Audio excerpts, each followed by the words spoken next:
Raging Gale by James Ryan. Read by the author. Part the 93rd. The Battle on the Deck. The man Hope faced suddenly realized he had an advantage over her. Hope saw that he knew that he had the better of her, as she watched where his eyes fell. He was a good head taller and broad in the shoulders, all advantages in and of themselves. But what gave him confidence, Hope saw, was his noticing that she was unarmed, while he himself had a cutlass. He took all of a second to relish in his advantage before he used it. He brought up his blade, preparing to hack Hope to pieces. When the blade came down, however, it slid off Charity's blade in a parry.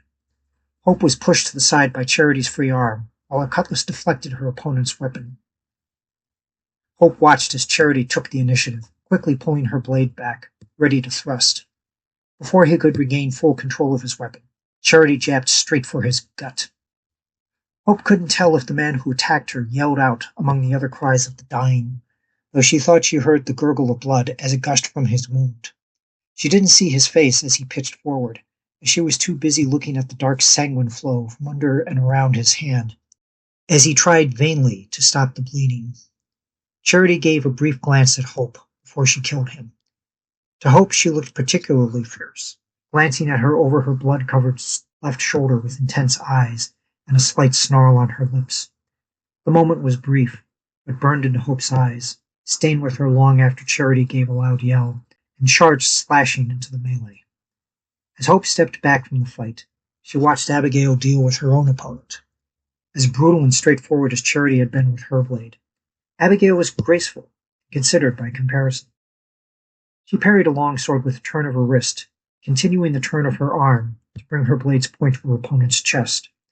Quick step forward, a brief bend of her elbow as Abigail leaned forth, and a red jet of blood shot past her red hair. Hope stopped her retreat long enough to notice the look that passed over Abigail's face when she watched Charity. She followed her eyes to where Charity was slashing into another hapless boarder from the brigantine, treating the man as though she were a butcher hacking the carcass of a pig. She did not stop, despite the flecks of flesh her victim shed under every blow, until her opponent was only a heap on the deck, at which point she would turn and find another soul to put to rest. Hope couldn't tell if Abigail was smiling as she watched Charity met out the carnage.